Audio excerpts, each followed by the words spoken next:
بخاری مسلم میں حدیث ہے، تم میں سے کوئی شخص اس وقت تک مؤمن ہی نہیں ہو سکتا جب تک کہ میں اسے اس کے ماں باپ اولاد سب لوگوں سے بڑھ کر عزیز نہ ہو جاؤں۔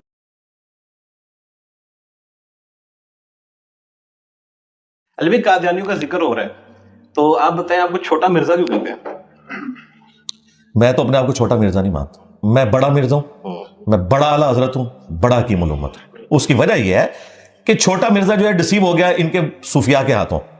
میں نے آگے بتایا کہ اصل میں غلام احمد قادیانی دجال کو ورگلانے والے ہی صوفیاء کا طبقہ تھا۔ غلام احمد قادیانی دجال صوفی تھا، حنفی تھا، بغیر رفع الیدین کے نماز پڑھتا تھا۔ میں نے بیماری پکڑ لی، میں نے ان کے بڑے بھی دریافت کر لیے، یعنی چشتی رسول اللہ پارٹی، شبلی رسول اللہ پارٹی، ٹھیک ہے، میں نے بتایا یہ پیچھے سے سلسلہ جا رہا ہے۔ ابھی تو ہم نے یہ بھی ثابت کیا کہ اشرف تھانوی نے چشتی رسول اللہ کا دفاع کیا، کیا پیچھے رہ گیا؟ ہم انہیں بتائیں اس کے بعد کوئی فتویٰ نہیں آنا چاہیے۔ یہ گونگے شیطان بنے ہوئے، یہ کہاں سے ختم نبوت کے اوپر کام کریں گے؟ ختم نبوت کے رائٹس صرف ہمارے پاس ہیں، ان کے پاس اینٹی قادیانی رائٹس ہیں۔ ختم نبوت رائٹس میرے پاس ہے، خواہ غلام احمد قادیانی دجال ہو، خواہ چشتی دجال ہو، خواہ تھانوی دجال ہو، جس نے ختم نبوت پہ ڈاکا مارا، میں نیچے کو بابا چڑھ رہا ہوں، بالکل ذہن نہیں رکھو، پونڈ کے رکھ دینا جی۔ تو اس میں یہ میں ان سے ریکویسٹ ہی کروں گا آپ لوگ رجوع ریکارڈ کروائیں۔ ٹھیک ہے، ہاں، میں سینئر مرزا، سینئر اعلیٰ حضرت اور سینئر حکیم الامت ہوں۔ چونکہ ایک بات تفنن میں ہوئی ہے، اس کا جواب تفنن میں ہے۔ پھر کوئی یہ مرزا کلپ کاٹے گا تو پھر وہ تماشا نہیں، کوئی مسئلہ نہیں، کوئی تماشا۔ اللہ کے بندو، اب کون سا تماشا لگانا رہ گیا ہے؟ کون سا تماشا جو نہیں لگا چکے؟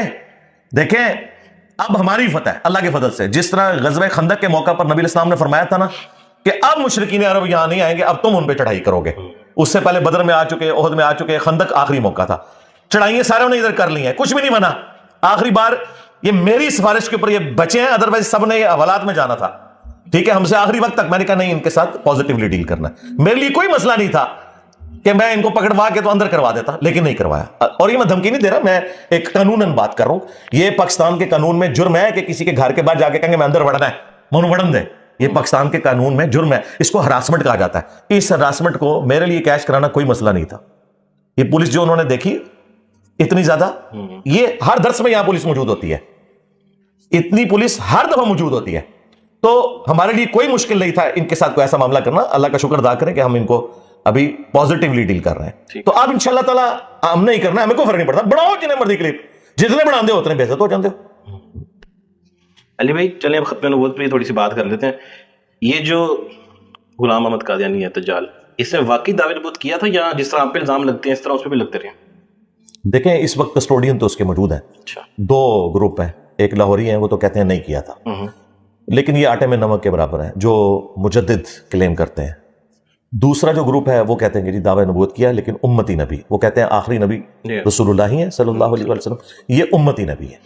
اور وہ ایکسٹراپولیٹ کیا ہے وہی والا جو تصوف کا ایک سلسلہ ہے نا، پیری مریدی کا، اور مجدد کو ذرا تھوڑا مجدد پلس بنا دیا، اور امتی نبی کا۔ اور میں آپ کو بتاؤں انڈائریکٹلی یہ دعوے ساروں نے کیے ہیں، بریلویوں، دیوبندیوں اور ایون اہل حدیثوں کے بھی، چند اہل حدیث کے بزرگ، شیخ احمد سرندی جسے یہ مجدد الافسانی کہتے تھے، ہمارے ڈاکٹر سرار صاحب بھی، مولانا اسحاق صاحب بھی، 1000 سال کا مجدد، اس نے مکتوبات میں خود لکھا ہے کہ میں اولو العزم پیغمبروں کا نائب ہوں۔ وہ کہتے ہیں 1000 سال ہو چکے ہیں رسول اللہ کو دین دے کے دنیا سے تشریف لے جائے ہوئے، وہ کہتے ہیں 1000 سال کے بعد اتنا ذوف دین میں آ جاتا ہے کہ ایک ایسے مجدد کی ضرورت ہے جو اگلے 1000 سال کے لیے مجدد ہو۔ وہ کہتے ہیں پہلے 1000 سال کے نبی الاسلام تھے، اب اگلے 1000 سال میں ایک نبی کے لیول کا مجدد چاہیے، چونکہ ختم نبوت ہو چکی ہے لہٰذا اولو العزم انبیاء کا نائب میں مان کے آیا ہوں، ٹھیک ہے۔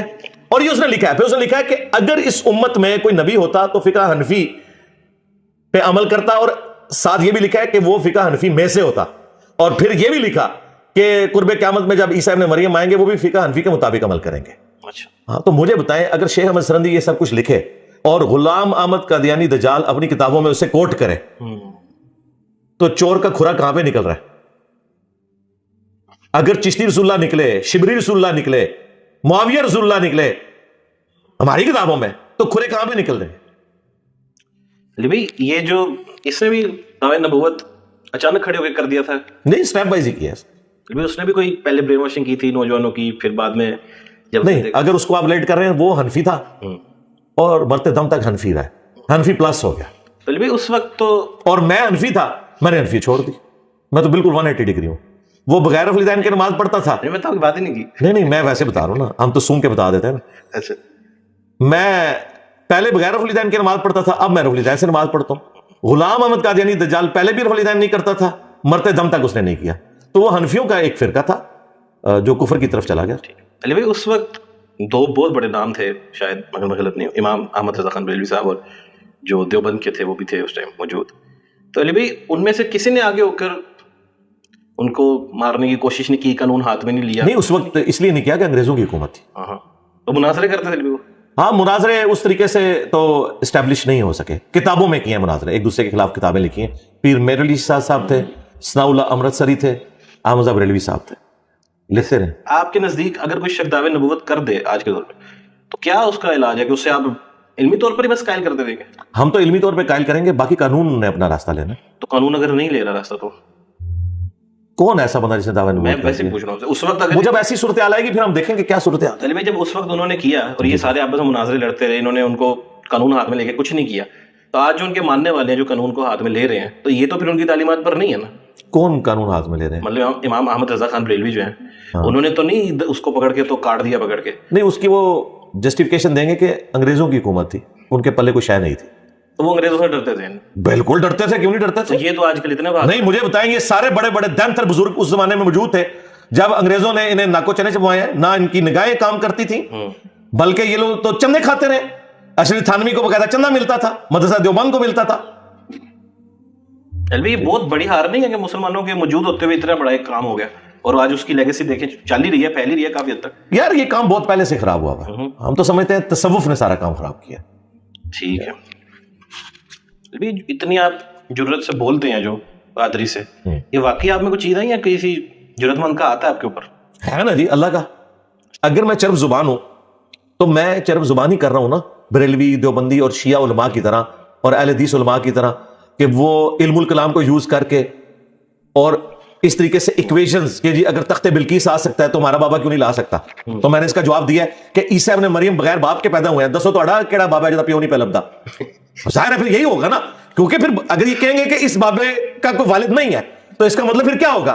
تو یہ آپ کی ہنسی بتا رہی ہے کہ یہ معجزہ خاص تھا وہاں, اس کو عام کرنے کے لیے. اور بھائی یہ معجزہ تو ہم رسول اللہ کے حق میں نہیں ماننے کے لیے تیار, نبی علیہ السلام کے تو والد محترم ہیں, تو جو معجزہ رسول اللہ کے حق میں ماننے کے لیے ہم تیار نہیں ہیں, تمہارے بابوں کے لیے کیسے تیار ہوں گے. اور اگر آپ کہتے ہو ہے تو لے آؤ پھر وائٹ ہاؤس چک کے مرغلہ ہلتے رکھو, ہم مان لیں گے. ٹھیک ہے, تو یہ چب زبانی نہیں ہے, یہ علم الکلام میں جو یہ خود اصول اور مبادی کھڑے کرتے ہیں, میں اس کا جواب دیتا ہوں اور قرآن و سنت سے اس کے دلائل رکھتا ہوں. جس دن میں نے قرآن و سنت کو چھوڑ کر کہا کہ میری چرب زبانی کے اوپر آپ ریلائی کریں, تو ٹھیک ہے. یہ چرب زبانی وہ ہے جو حسان ابن ثابت کی تھی, جو مسلم شریف میں حدیث ہے, اے حسان ہمارے تیروں سے وہ تکلیف نہیں ہوتی کافروں کو اور منافقین کو جو تیری زبان سے ہوتی ہے. حالانکہ وہ قرآن حدیث تو نہیں پیش کر رہے تھے, وہ اشعار کے اندر نبی علیہ السلام کی شان کو بلند کرتے تھے. ٹھیک ہے, اور کس طرح مکھن میں سے بال کی طرح نبی علیہ السلام کے اوپر لگے ہوئے اعتراضات کو دور کر دیتے تھے. تو ہم بھی قرآن و سنت کی روشنی میں جو اللہ تعالیٰ نے ہمیں زبان دی ہے, ہم اس کو یوز کر رہے ہیں. اس کو فصیح اللسان ہونا کہتے ہیں, چرب زبانی نہیں ہوتی. چرب زبانی وہ ہے جو ان کے بڑے بزرگ کرتے رہے ہیں. پیر میر علی شاہ صاحب نے غیر اللہ سے مدد مانگنے کے لیے آیت لکھی ہے وَاسْتَعِینُوا بِالصَّبْرِ وَالصَّلَاةِ, اور انہوں نے کہا دیکھیں غیر اللہ سے مدد ثابت ہوگی, اللہ نے کہا کہ نماز اور صبر سے مدد چاہو. تو کیا یہ کہا ہے کہ یا نماز المدد یا صبر؟ آگے پڑھ لیتے ان اللہ مع الصابرین, جن کے بڑوں کا یہ, اور یہ وہ ہیں جن کو یہ کہتے ہیں غلام قادیانی کے مقابلے پہ یہ سب سے بڑے تھے. میں تو کہنا شکر ہے قادیانی تو سامنا نہیں ہوا ہے, عزت ہی رہ گئی ربو عزت رہ گئی. وہ بھی مناظرہ نہیں کرتا تھا کیا, قادیانی مناظرہ نہیں کرتا, لیکن دیکھیں میں تو تیار ہوں مناظرے کے لیے, اللہ کا شکر ہے. دیکھیں یہ کہتے ہیں کہ جی جب وہ قادیانی آیا تھا نا دجال, تو ہمارے سب سے بڑے بزرگ آئے تھے. میں بھی یہی کہہ رہا ہوں کہ اگر تم مجھے سمجھتے ہو مرزا جونیئر, میں تو اپنے آپ کو مرزا سینئر اور اعلیٰ حضرت سینئر اور حکیم الامت سینئر سمجھتا ہوں, تو ونڈے نو آلو آؤ, اون ونڈے کتنے مار کے نا. اس زمانے میں پیر میلی شاہ صاحب نکلے تھے نا, اب یہ چھوٹے چھوٹے مفتی کو نکل رہے ہیں, تقی عثمانی صاحب نکلے, مفتی منیف صاحب نکلے, اور یہ بھی ان کی خواہش پہ. اور میں نے تو ٹیسٹ ان کے لیے آسان کر دیا کہ وہ خود نہیں نکل سکتے, وہ سمجھتے ہیں کہ ہم اتنے چرب زبان نہیں ہیں. ایک چھوٹو لانچ کر دیں, ایک ویڈیو بنا دیں کہ اس کی جیت ہماری جیت, اس کی ہار ہماری ہار, اور ہماری ہار ہمارے فرقے کی ہار. میں تیار ہوں. غلام احمد قادیانی دجال تو مناظرے کے لیے تیار نہیں تھا, میں تو تیار ہوں. یہ آخری خواہش بھی میں ان کی پوری کرنے کے لیے تیار ہوں, لیکن سٹارٹ ہوگی گستاخانہ عبارتوں سے. ختم نبوت سے, تھانوی رسول اللہ, چشتی رسول اللہ, تو مجھے بتائیں کس دیوبندی کی مجال ہے؟ میں نے تو لا کے عبارت لکھ دینی ہے, السنت الجلیہ فی الچشتیۃ العلیہ, کتاب جڑی لکھی ہے, ایڈا مشکل نام ہے, یاد کراتا اسٹوڈنٹس کو. میں کہنا 10 ہوئے تھانوی جڑا ہے تعویلات پہ کرتا ہے چشتی رسول اللہ ہوتے, تسی مندے ہو کیا رسول اللہ کے سامنے چشتی رسول اللہ کے کلمے کو یہ تم دفاع کر سکتے ہو؟ میں حسن ظن رکھتا ہوں, آپ نے کہا علماء کی تعریف, میں مفتی تقی عثمانی صاحب, مفتی منیر صاحب کے بارے میں حسن ظن رکھتا ہوں کہ انشاءاللہ کبھی بھی اپنے بزرگوں کی گستاخانہ عبارتوں کا دفاع کرنے کے لیے نہیں آئیں گے, کیونکہ ان کا ضمیر ان کو ملامت کرتا ہے کہ انہوں نے بکواسیات کی ہیں. میں آپ کو پاکستان میں ایک بہت بڑے مناظر مفتی بریلویوں کے, انہوں نے مجھے نجی محفل میں, جب میں نے انہیں علی اجویری کی وہ عبارت پیش کی صاحب اور شکر والی, جو رسول اللہ کے اوپر ایک صحابی کی بیوی کے اوپر نعوذ باللہ نظر ڈالنے اور وہ والا سارے الزام لگایا, انہوں نے پتہ کہ الفاظ, انہوں نے کہا بھی علی اجویری تو اپنی قبر میں گیا, میں تو اس کا دفاع نہیں کرتا. اور یہ وہ مفتی ہے جو وابیوں سے مناظرے کر چکا ہے, میں اشارتاً بات کر رہا ہوں, میں نام نہیں لیتا, اگر مزید میں نے اشارہ دیا تو آپ فوراً پہنچ جائیں گے. یہ وہ مفتی ہے, اس نے خود کہا ہے کہ بھائی انجینئر صاحب ہم نہیں دفاع کرتے, وہ اپنی قبر میں گیا, خود جواب دے ہوگا اگر اس نے کہا, اگر نہیں کہا تو بری ہے.